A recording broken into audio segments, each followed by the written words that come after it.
datang di pertemuan ke-13. Pada kesempatan kali ini, kita akan membahas mengenai pengembangan video. Berikut adalah struktur job desk dalam produksi video. Dalam proses produksi video terdapat 3 tahap: praproduksi, produksi, pasca produksi. Yang pertama, kita akan membahas mengenai dasar-dasar praproduksi video. Dalam keseluruhan proses produksi video, sutradara adalah orang yang bertugas memimpin dan bertanggung jawab atas penyelenggaraan penyiaran program televisi, produksi film, mengontrol dialog adegan di depan kamera, dan bertanggung jawab untuk merealisasikan apa yang dimaksud oleh naskah dan produser. Dalam proses praproduksi video, terdapat tahap-tahap yang perlu dilakukan. Yang pertama adalah brainstorming. Brainstorming adalah suatu proses untuk menentukan detail konsep, analisis skrip atau skenario, rundown berdasarkan ide yang telah disepakati. Selanjutnya adalah proses perencanaan. Dalam proses perencanaan, teman-teman akan menghasilkan ide program, mengevaluasi ide, proposal program, persiapan anggaran, menulis naskah, rincian kebutuhan produksi, misalnya kru, lokasi, setting, kamera, lighting, audio, switcher, video recorder, pemain atau artis dan sebagainya. Setelah itu, teman-teman akan memasuki proses praproduksi. Dalam tahap ini, teman-teman akan melakukan persiapan fasilitas, schedule, perizinan, copyright, publisitas, dan promosi. Selanjutnya adalah desain produksi. Dalam tahap ini, teman-teman akan melakukan perumusan pesan, bentuk, karakter, cara atau teknik perwujudannya dalam merancang sebuah produksi film atau TV. Storyline. Pada dasarnya, pengertian storyline adalah sebuah struktur rangkaian kejadian di dalam cerita yang tersusun sebagai urutan bagian cerita. Shotlist. Shotlist adalah dokumen yang dibuat untuk memetakan apa saja aspek yang harus dilengkapi dalam membuat film. Dokumen ini dibuat berdasarkan adegan yang ada di dalam naskah, kemudian dipecah menjadi scene, shot, kamera angle, kamera move, dan lain-lain. Casting.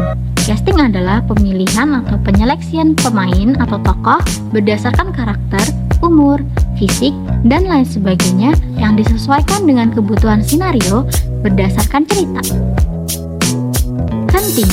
Hunting adalah untuk mengetahui atau mencari informasi yang diperlukan tentang tempat, suasana, keadaan, tata visual sesuai kebutuhan skenario. Kedua adalah dasar-dasar tahap produksi. Dalam proses produksi terdapat beberapa tahap yang harus dilakukan. Yang pertama, eksekusi. Eksekusi adalah menentukan blocking kamera maupun pemain dengan arah seorang sutradara. Kedua, blocking kamera atau angle. Sutradara bekerja sama dengan DOP atau penata kamera. Ketiga, melakukan supervisi set dan peralatan dengan bantuan kru terkait.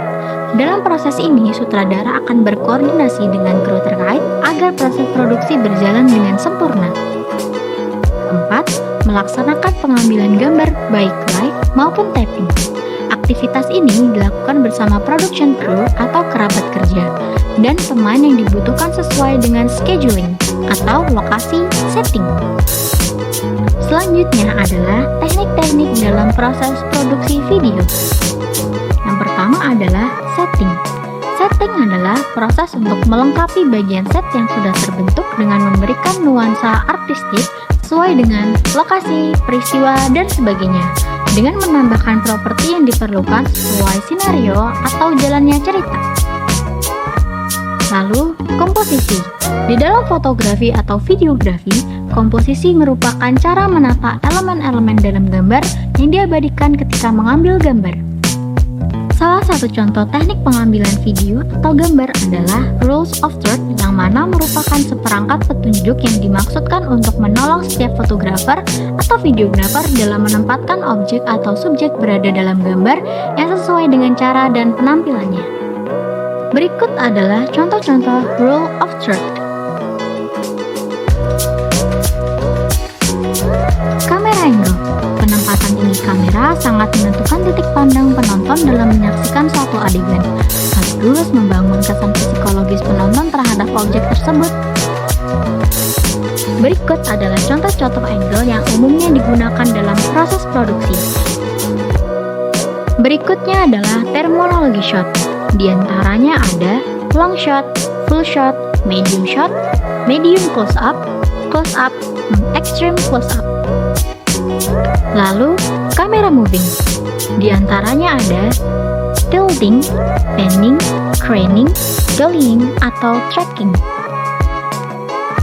Teknik selanjutnya, lighting. Dalam proses pembuatan film, menjaga kualitas video itu sangat penting. Namun, teknik pencahayaan juga tidak kalah penting dalam menciptakan estetika dalam sebuah film. 3-point lighting.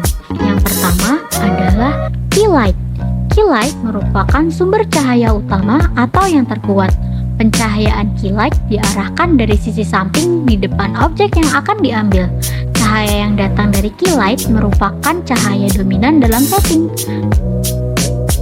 Selanjutnya, fill light. Fill light merupakan sumber cahaya sekunder atau cahaya pengisi di bagian yang berlawanan dari key light.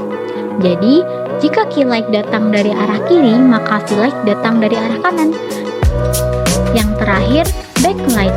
Backlight ditempatkan pada belakang subjek dan digunakan untuk pencahayaan subjek dari belakang. Backlight boleh lebih terang atau lebih redup dari key light. Fungsi backlight adalah menambah kedalaman gambar sehingga membuat tampilan gambar menjadi 3 dimensi.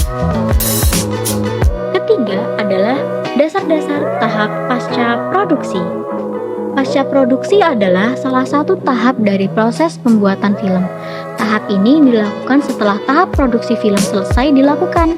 Pada tahap ini terdapat beberapa aktivitas seperti pengeditan film, pengkoreksian warna, pemberian suara dan musik latar, hingga penambahan animasi. Berikut adalah tahap lain dalam proses pasca produksi. Di antaranya adalah memindahkan file hasil produksi, mensortir file-file tersebut, proses editing, preview hasil editan sebelum diekspor, lalu mastering. Sekian dari pembelajaran hari ini, sampai ketemu di pembelajaran selanjutnya.